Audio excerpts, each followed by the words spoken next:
Oh, another thing too is in the stream I am using scenes for this, so please bear with me as there are growing pains for me using scenes. There's a reason why I don't use scenes. It's because I always fucking forget to switch scenes. So if I do accidentally leave this up, please remind me.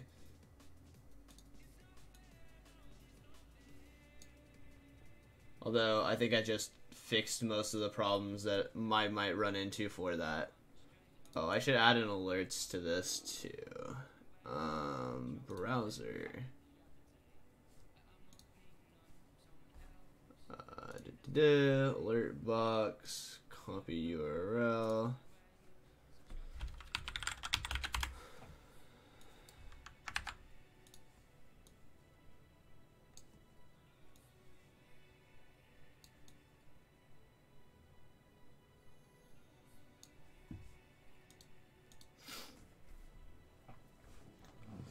Are you still getting double sound alerts? I don't know, man. I'm just not gonna fuck with it right now.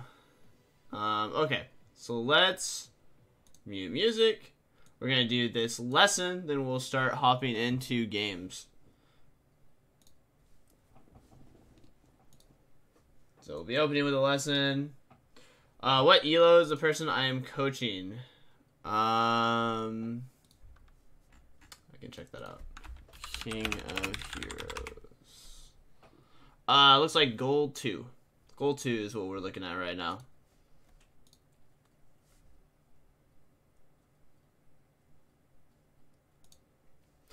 Yeah, I think one of my possible solutions for the bits thing is it might just be the animation for the donation, so I might make my own personal bits animation and maybe that'll fix it, but I'm not sure. Anyway, alright, so we're going to jump into this lesson, then I'll give a recap of what I talked about later if you missed the introduction for the structure of the stream, and then we'll just start playing, right? So, yeah, let's just jump into this game. So this game's going to be AD carry, Kaisa. Okay, so first of all, one thing that I do always want to recommend on champions like Kaisa, if you're ever against multiple champions that can trade with you in the early stages, it's almost always a better policy to go Doran Shield. Yeah, your quality of life will go up substantially, and this is for pretty much every AD carry that's short-ranged. If you are ever against, especially 2-ranged champions, just always go Doran Shield. That'll make sure that if you get poked a little bit or whatever, you're getting harassed, 2v1 traded, etc., right? You can just sustain off. It's much better to be extremely healthy than it is to be, than it is to not be. Also, let's see. I'm gonna pull up runes for Kaisa. Oh, also another recommendation for you, by the way, is to play more games since you have a pretty low volume of games at current rate. So I'm gonna pull up your builds real quick.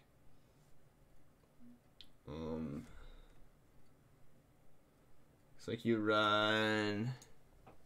So I just picked up whatever Kaisa page you had. For starters, though, yeah, you definitely want to play more games. So W, Q.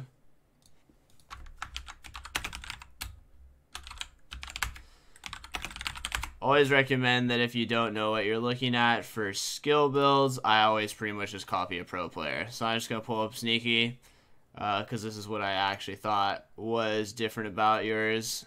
So for starters, if you ever have like rough lanes, I do actually recommend that you take the Bloodline champion or Bloodline. I don't know what else you're playing against, but in most cases, Cutdown has actually been much better since they nerfed Coup de Grace a lot. So if you're against any tanks, and then also running Absolute Focus will be a lot better for you. I started liking this as I played AD carry. Only reason for that is it just gives you a lot of extra AD as long as you're keeping healthy in most of your games.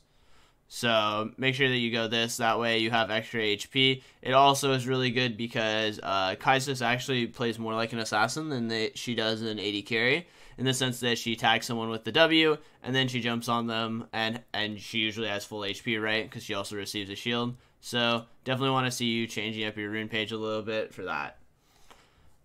Just looking at what Sneaky does and what Sneaky's been building for the most part. So he does an Essence Reaver, Ginsu's, Phantom Dance, or Rune Dance Hurricane, Death Stance. See if he does that every game. Yep, that seems to be his build. So if you're looking for just like good core builds that someone like Sneaky's doing, then just recommend doing that. Because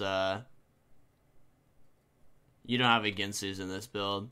I think Ginsu's is actually really good to have in general for this champion, since it stacks it quite easily. Hello, everybody. Anyway, just wanted to tackle that before we jump into the game. I wanted to see your skill build. Wasn't quite sure. I actually don't know what skill build you want on the new champion as much. I wasn't sure if you go Q or W. Look at I'm a Cutie Pie. What does I'm a Cutie Pie do?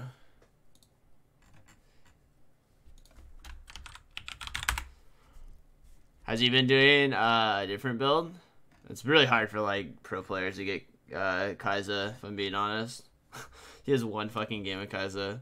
No, he's doing the same thing. Look, he's doing Essence Reaver into Ginsu's. Oh no, he's doing Essence Reaver into Death Stance. This is the makings of a Death Stance. What is he doing for skill build? Yeah, so pretty much everyone is doing cut down and absolute focus.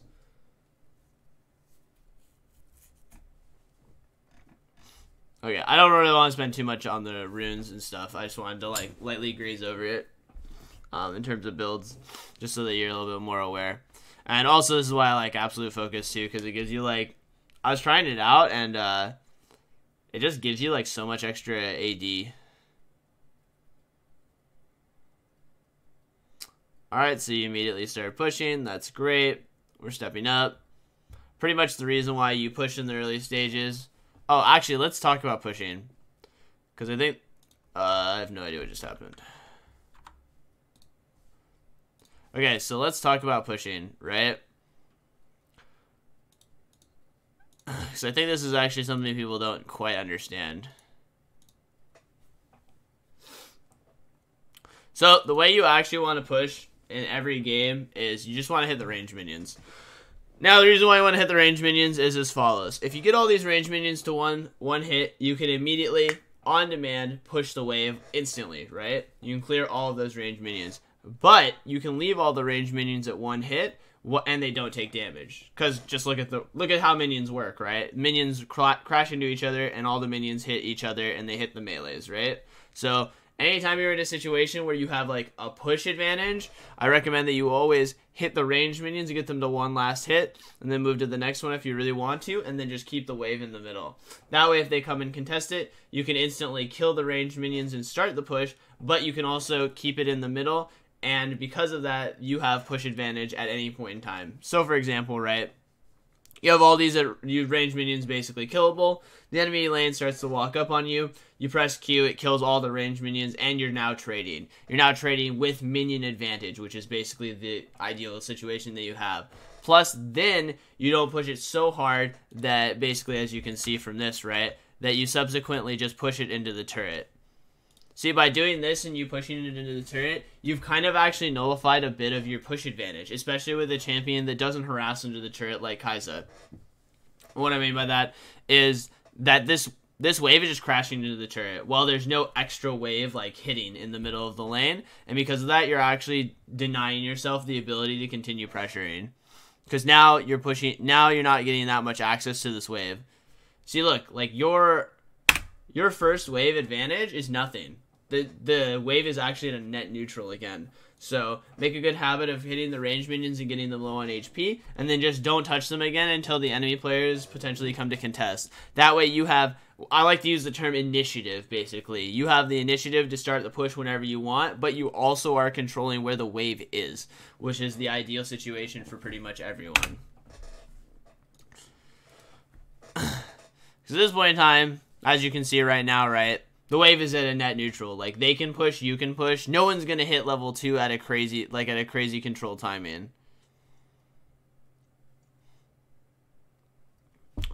So let's talk about level 2 timings, right? If you don't know,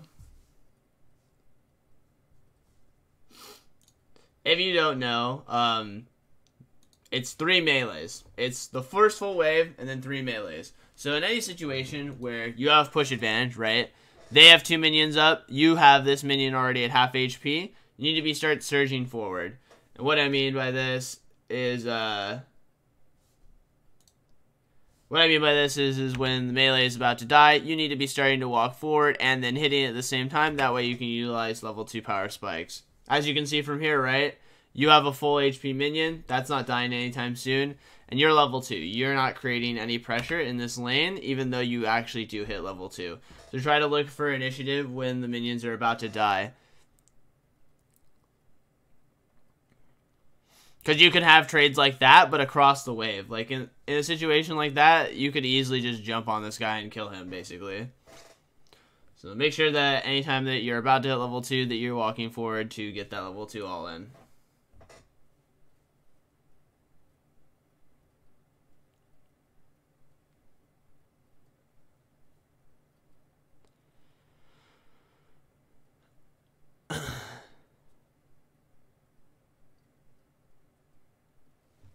So let's talk about trading, right? Let's talk about trading and positioning. So, this Nami is really, really far forward. Anytime that you're in a situation where you can generate a triangle for yourself and you're full HP, you should take it. This player is significantly overextended. You just should cut right here and just all in her. This is a situation where this player is just completely playing out of their element. You have a health potion still. You have plenty of regeneration stats, and your support is going to be able to connect to this. If you look at the positioning of where everyone is, if this AD carry is this far back, he's not even going to hit you by the time you've already taken about half this person's life. So in any situations where you can create, I like to call it just like a triangle, basically, in terms of trading, where you can both connect to someone without someone else, especially interacting. Paying attention to where the other person is really important for this, to know when to trade. Like this person right here, that person actually should have just died. That person walking forward, got glitter lance, you should have just pounded him with a bunch of damage and just killed him at that point in time. And also, if you start winning the trade and he shoots the bubble, you can just use your flash to dodge the bubble, and then you'll be directly on top of them, and they'll die. So that's actually like a kill you just basically lost. Because he shouldn't be able to trade like that with you in this lane at all. That person should just walk up and instantly die for the positioning that they have.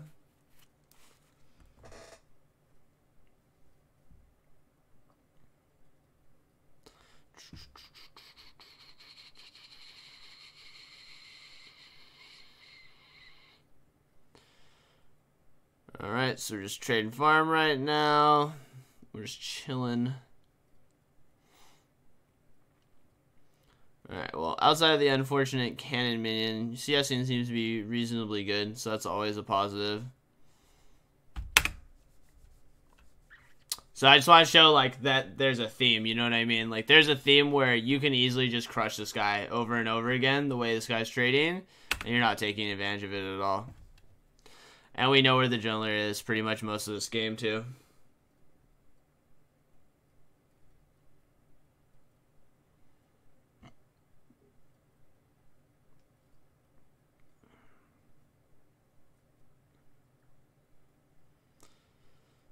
So a lot of what you'll need to work on for laning phase is just the killer instinct. If you're going to play champions, short-range champions like Kaisa, you need to be trading a lot heavier on people that are overextending on trades.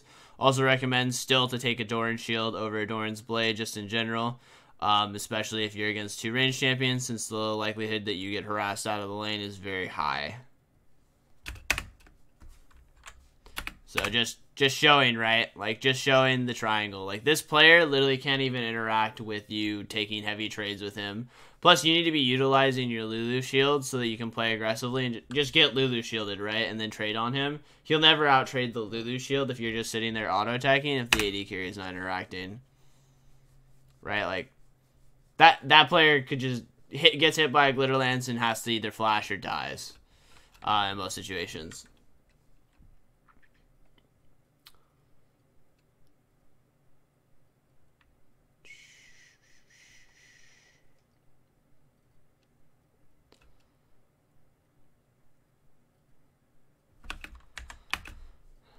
Next is trying to work in auto attacks. Whenever you're casting spells, make sure that when you're cutting backwards, you're always clicking on the player and hitting them and cutting backwards. That way, you're dealing more damage. It's just a good habit, good general thing to work on in general.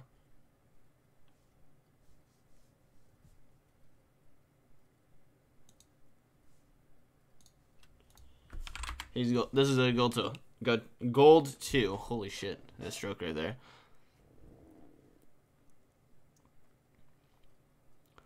Alright, so we're just farming right now.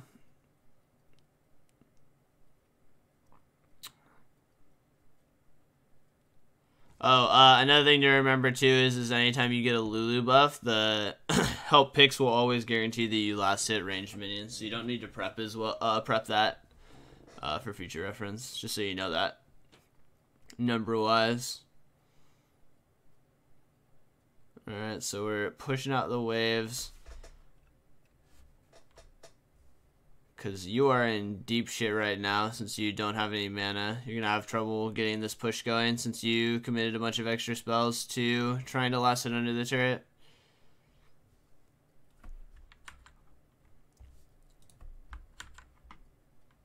At this point in time, you should just be pushing.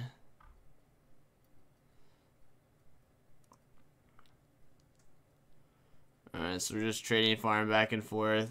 Their AD carry is out of mana now. Alright, so let's pay attention to mana bars, right? Pretty much every AD carry in the early stages actually doesn't do any damage to each other. Most of their damage is from their spells. So the second people start struggling in mana is your time to pounce. So, right, you walk in a lane, you're hitting the minions. He's blown every bit of his mana on a minion wave. Just go in on him. Like, literally just all in him. This guy has no way to trade back with you. You can just DPS him the whole time.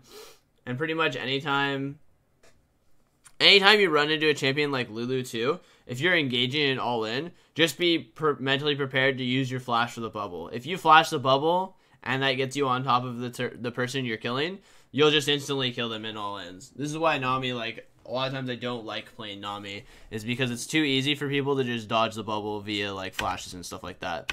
Like this person right here, you should already be all-inning him and killing him.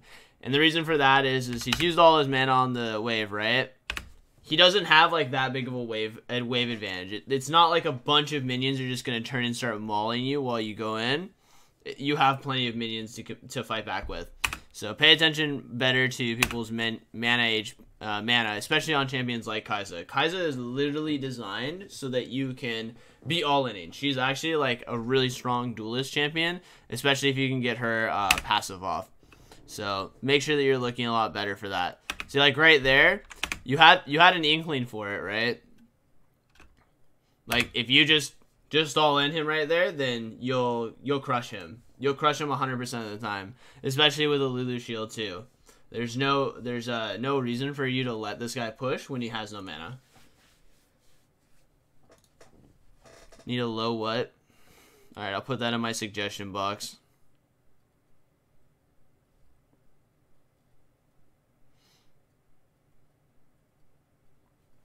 Also, another thing to note too is once a person is out of mana, if they clear out the wave and start walking away, you're at such a huge advantage already in terms of HP and mana. You should just catch this wave and hit it and keep walking forward over and over again. You should not let this player channel his back.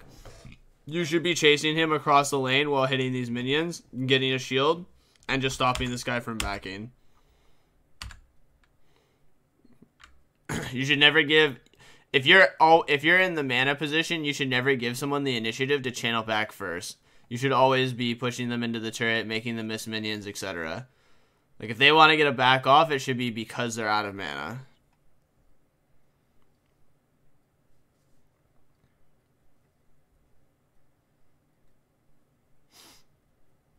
Okay, we know where the jungler is. The jungler is top. So you don't need to be worried about the jungler again. You can just create pressure here. Yeah, I don't think you play this champion like nearly aggressively enough, for sure. That's definitely a problem for the laning phase.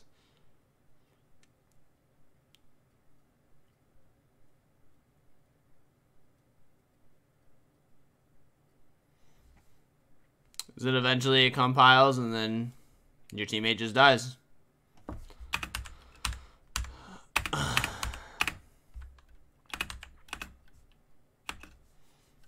See the triangle, remember? Remember the triangle. You should be helping your support trade on this guy.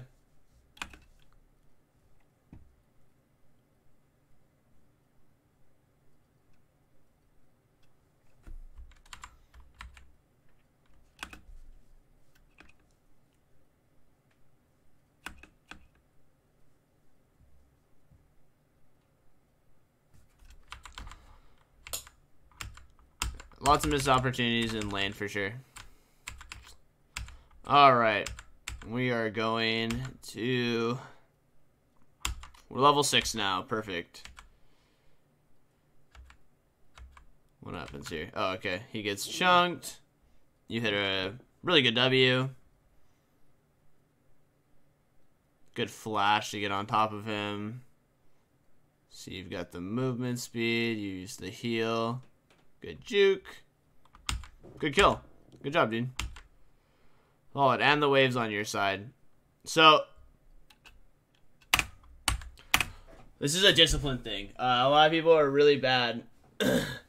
People are really bad about just being disciplined. So, let's lay out the scenario for you, right? You've killed the AD carry. But you've also used all your summoners. Remember that, right? You've also used your summoners. So that means that you don't have any summoners, which means that you're easy to gank. Also, you're actually just I would describe this as fortunate for if we're being honest. The wave is on your side. The wave is on your side, right? Just freeze this. Just keep it on your side. You've used all your summoners, right? You've taken all his summoners too. So that means he'll probably be missing CS also. And this will make you safe. It'll make it unsafe for him. And it'll deny him a lot of minions. Because I know exactly what's going to happen. You're going to walk into this lane. Well, I mean, I've already seen a little bit of it, right? You're going to walk into this lane. You're going to clear this wave. And you're going to try to push another wave. You've already cleared too many minions for you to freeze this lane. So here it is. Yep. You're clearing the wave. You're going to clear another wave. And you're going to reset.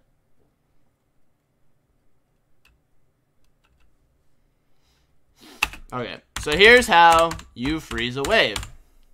Here's how you know how to freeze a wave. First of all.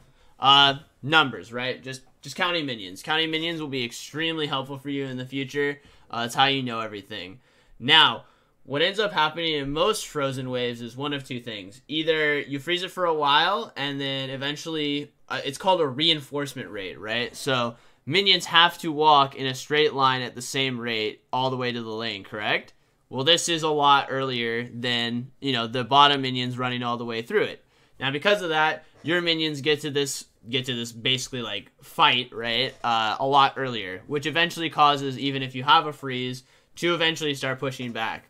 This is perfect. If you just don't use any of your mana on this, you will be at relatively good mana, so you can freeze the wave, and it will eventually push back into them. The reason why this is good is because then you can keep the wave frozen on yourself, you can deny multiple waves, and then eventually it becomes, what I use the term pooling, it becomes bigger and bigger and bigger, because it's reinforcing earlier, and then you can eventually shove it all the way into the turret, and then utilize that as a back to spend your gold. So I just look at this wave and I go, cannon's about to die. There's no melee minions. They have a shit ton of melee minions in a cannon. This is a really easy way for you to freeze.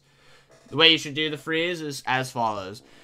walk into the middle of the wave and bring it all the way over here, and then step in and out of the brush over and over again. The reason why you do this is it will aggro and then de-aggro the minions, causing them to stutter back and forth, right? This will reduce the amount of damage that you tank on the wave, and it will allow you to keep the wave away from the turret. Because, I mean, everyone's had the situation, right, where you've, like, tried to freeze a wave, and then it's, like, right here, pretty close to the turret. Then some stupid melee minion has a stroke and starts, like, running past and starts trying to assassinate a ranged minion. Then it dies. Then it snowballs and, like, fucks up your freeze, right? So in order to avoid scenarios like that, just grab all the wave, wait for everything to die, grab all the wave, and then just drag it over here, in and out, in and out, in and out, until your next wave gets there, then let it crash, boom, you've frozen the wave.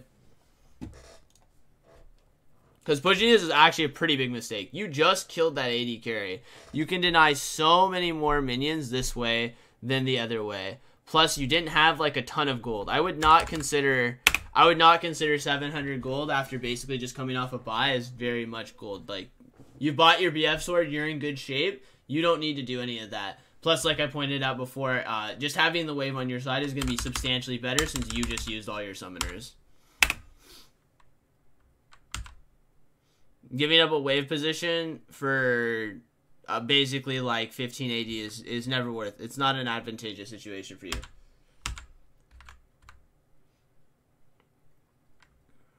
Because then you end up coming back to lane late. You have to use spells to clear the wave. Right? Look at how much mana you've already had to use. You've already had to use like 200 mana to clear the wave. And look how strong, like, this is like why I wanted to point it out, like, in the earlier stages, why you should be trading a lot harder. Oh, and you're, apparently in this game you're running Resolve Tree, which I think is fine, actually. I think Bone Plating and then, like, Second Wind is really good, is a really good alternative to the Absolute Focus Gathering the Storm, setup. So, I didn't even realize you were running Bone Plating in this lane, which is fine. Which means, though, that every time this bone plating is up, you should be just running up and trading, because there's no way an AD carry that's not running bone plating can out-trade you in that situation. Just, this mitigates way too much damage, pretty much, is the best way to describe it. Like, look how hard you win trades. And this is BF versus BF, right? So that's a good way of showing you, like, the manifestation of, like, this champion wants to duel, this champion wants to, like, be in your face, like, all in you. It doesn't want, like, a trading lane kind of scenario. This champion with passive is absolutely broken. Like, just 100% broken. Okay, let's look at... Pay attention, remember, right? Paying attention to where people are standing. These two players have just split, and you have a dash. Just dash on this guy. Just dash on this guy and all of them. Your support's going to eventually make it over there. And then the first thing you usually want to do when you dash on someone is think about what another player wants to do to you. So what I mean by that is if you dash onto this Nami, right? If you dash onto this Nami, what does this Nami want to do? This Nami wants to bubble you. So immediately start juking while you're casting spells. That way you can be in a position already moving to dodge the bubble. And then after that, this guy is either going to be having no sums or actually, he'll probably die instantly. This person is incredibly squishy. You do an insane amount of damage. So pay attention a little bit more to the subtleties of movement so that you know when to all in. Players in Gold Elo tend to not stay tight together, and so you should definitely, especially on champions like Kaisa, look to abuse that and all in people that are split off from each other.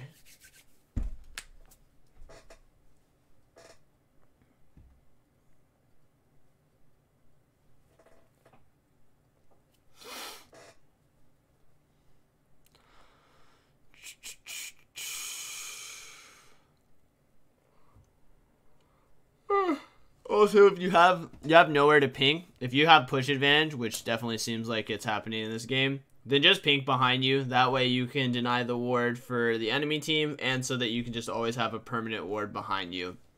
That way if like Lee Sin pops over the wall or anything like that, you'll get some kind of forewarning. Pink wards last forever, right? So...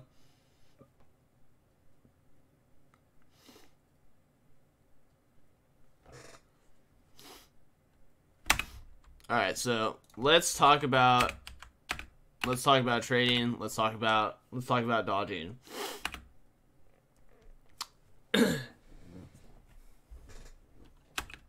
So, You're starting to trade right here. You've hit him with the W. You're trading, you're trading. You see the bubble come out, right? Now, there's two things, right? Most of the time, I just tell you, just always juke forward. You basically can't go wrong with this until, like, you start getting into Master Challenger games. If you just juke forward and keep moving forward, you'll almost always dodge the most skill shots that come at you that are not line skill shots. So, and for future reference, whenever you're creating pressure on someone, you can just kite out right here and use all of this space in order to dodge skill shots. That being said, the bubble actually comes. You should just use your ultimate. Your ultimate's a dash that lets you dodge things out. Doesn't matter if you're in turret range at that point in time, because getting hit by this bubble is 100% it got a death sentence. Plus, also, if you're on top of the enemy AD carry, then it also allows your Lulu to Lulu ult you, which will CC this guy. So, like, the trade pattern should have basically been going, okay, this is fine to, like, trade in, but then you want to use this space right here. But this also kind of ties back to the fact that it's much better to have the lane on your side rather than on their side, since it's why, like, I emphasize, like, you needed to freeze a lot better, since you just don't have summoners, and if you ever get caught, you're fucked, right?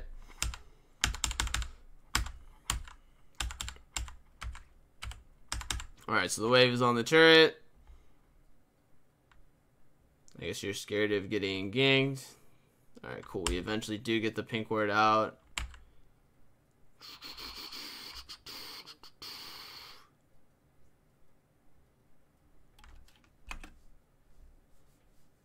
Triangle, right? Just always look at the triangle. Ult into tower, PogChamp. I mean, it's much better to ult into the turret and dodge the bubble than it is to get hit by a bubble and then rooted, then waved, right?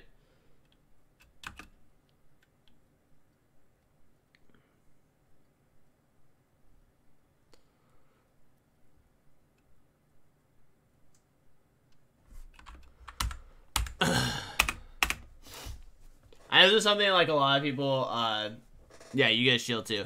So this is a lot of, okay, so this is happening, right? You know, it's pretty obvious that you know you're getting ganked right now, right? So rather than trying to do all this fancy stuff to dodge it, just look, remember, the triangle, right? Triangle, if you live by the triangle, you die by the triangle. This person is just inting. Like, it doesn't even matter that the jungler is coming. This person is actually just running it down. You just cut up and around right here and just all in him, you're fine. Also, another thing to note, too, is that when wave comes out, for future reference, right? When wave comes out, look at how long this thing is. You can actually flash through a wave. If you didn't know that, like, you can actually flash through a wave if you really wanted to. But for the most part, yeah, you should just kite around, just kill this guy. This guy is hard overextending. This person dies instantly. Especially on a champion like Kaisa. Kaisa just gibbs people all the time.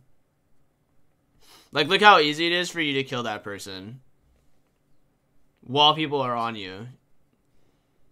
So just imagine a scenario where you just all in that guy instead of hesitating in that sense.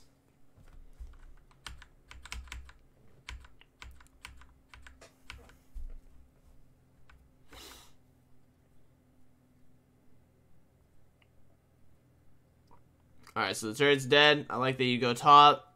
This should actually just get you a turret. Good rotation. We're pushing this. Okay.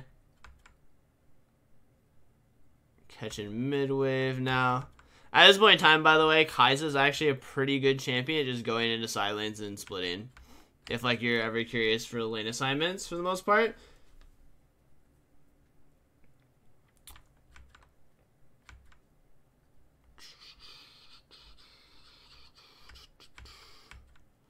Alright, so we've caught some waves. We're chilling right now.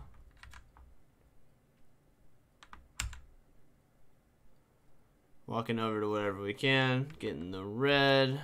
We're in mid now. Mostly just looking for lane assignment things. Alright, so the Rift Herald is extremely low. Your farm's actually pretty reasonable. Like, this is actually not too bad. I mean, obviously you want about 200 CS if you're, like, really cruising on farm, but I'm okay with this. This is, like, not bad CSing. You're getting waves, which is important.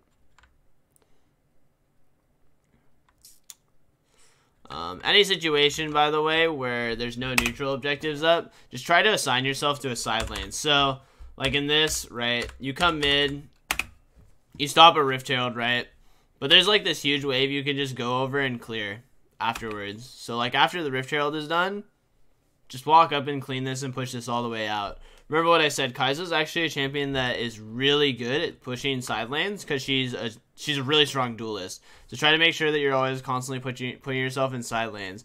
Plus, it'll give you a lot of extra EXP. EXP gives you higher base AD, more attack speed. It's always good to be getting levels on AD champions. So just try to make sure that anytime that you don't think something's happening around mid, that you're just not mid as Kaisa, and that you're catching waves and pushing out waves.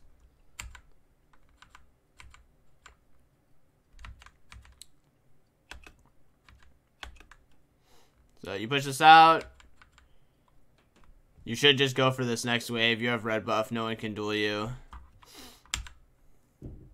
Plus you have Lulu rotating over. You should just walk up and duel this guy. Alright, so in any situation where you have people collapsing on you, you need to start the duel early. Otherwise, they're just going to run away. They're just going to run away from you. So you need to be starting this duel already. You have two people rotating over here, and you have mid-wave push. You're going to be fine. You're going to be fine right now.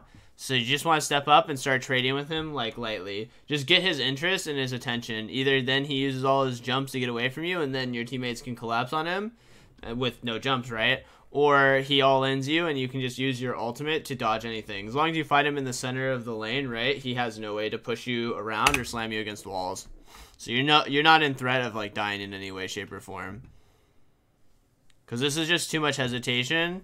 And by the time like, your teammates are there, but he's not fighting you, right? Like, he's already ran away. Okay, so this is probably the big team fight, right? Alright, so the fight starts. That guy jumps in. He has killed your teammate.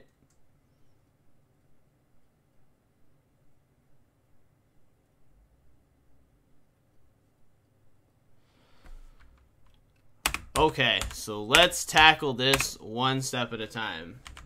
So first of all is mindset, right? Are we fighting? Are we not fighting? You have two people collapsing from under. Your teammate has been caught, right? You have a stealth. You have a flash. You have an ultimate that lets you jump. You can easily carry this fight, actually, by the way. So two people jump in. You should just be kiting out and hitting people. You need to be creating space for your Lulu so that the Lulu is shielding and healing you, and you should just use your ultimate and your flash to just dodge skill shots. Because right now you're just kind of running around in a circle and doing nothing, right? Like, you've basically done nothing in this team fight. And then you just die, basically, for free, right? So, in team fights like that, you have two options, okay? The first one is to get the fuck out of here. The way you would get the fuck out of here is you walk to this wall and you flash over this wall if you really want to abandon this fight. So, if you want to abandon this fight, running up into this space and then just, like, flashing over a bush and stuff, that's not going to do you any good. So, when you are running away from people, use terrain. Terrain. You want to be making it so that your flash gets the maximum amount of value possible. So, in this situation, right, you walk over here and you flash here. No one's going to chase you after that. You're completely safe. If you are going to fight, and that's probably the reason why this looks so bad, is this is just basically a half-assed, this is not the new stream stuff. This is a half-assed, basically, fight where you don't want to fight, but you don't commit your resources to getting out of the fight, and then because of that, you just die. Second thing is you could easily have just fought this. So, you just, in this situation, right, everyone's jumping in, you just start hitting the Ahri and kiting out to the right. Then when anyone jumps on you, you can just use your ultimate to dash around it. And you can also use the terrain to flash over the wall and use heal. You can easily just kill this Ahri, by the way. This Ahri should have just died. And then you can just trade your ultimate to dodge, to get a shield, and to dodge the Lee Sin Q. And then you can probably kill the Lee Sin afterwards. Okay, so that pretty much loses you... Wow, it doesn't lose you a Baron. Okay, cool. They should have just taken Baron off that. It's pretty fortunate. So that's a mindset thing. Decide whether or not you are going to fight or run away, and then make sure you use terrain if you are going to run away, because that's not going to be of any help to you if you just walk in a straight line. People are just going to catch you and kill you in that situation.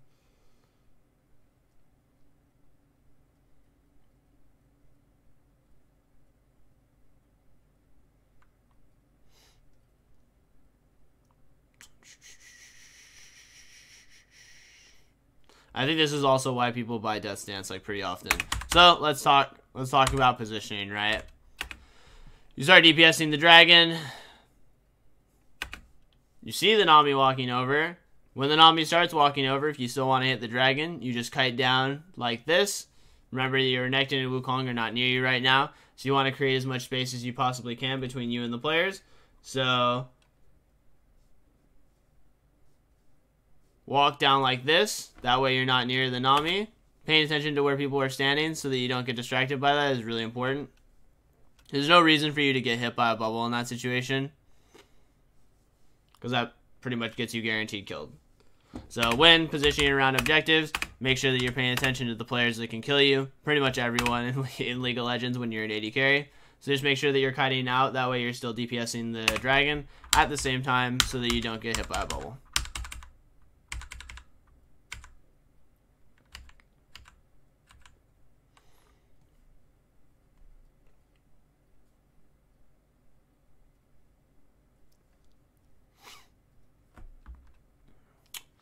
Alright, so teamfight breaks out. You don't have a way to get into this. And that is some GG shit. Okay. Cool, so pretty much primary things I want to tackle for this is laning phase. Pay attention to triangles, play aggressively a lot more. When you're against 2 ranged champions, recommend taking Doran's shield over Doran's blade. Also, make sure that when you're juking, juke forward a lot of the time. Run through and create space for yourself. Also, when you're met with situations, try to lane assign yourself to the side lanes as much as possible, especially when you're playing Kaisa. Champion's really good at dueling people. Also, making decisions on whether you're going to fight or flight. And make sure that you're using terrain if you are running away. Flashing over walls or over ramps or something like that will cause you to more likely be able to get away, as it is a lot harder for people to follow. Okay. That's going to end that lesson. And then we'll jump into what we're doing for the stream. I'll just give one more explanation of it since I have a lot of new people here. Or more people here. So basically what we're going to do is we're going to be doing how to get better stream. Because I am not satisfied with how my solo queue games have been going lately. I've been losing a lot more than I find acceptable. So I am going to... What the hell? Oh. So what we're going to be doing is VOD reviewing in between queues. I have Plays TV working now on the stream. We're also going to be writing notes down, rating how I play, what I want to do.